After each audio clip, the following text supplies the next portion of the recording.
CNC-ohjattu särmäri, jonka työleveys on 3 metriä ja voimaa 440 tonnia.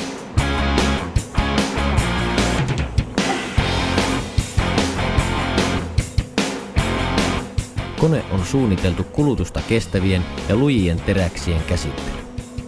Laite on erittäin monipuolinen ja nykyaikainen. Vara CNC-ohjaus, joka ohjaa muun muassa reaaliaikaista pompeerausta.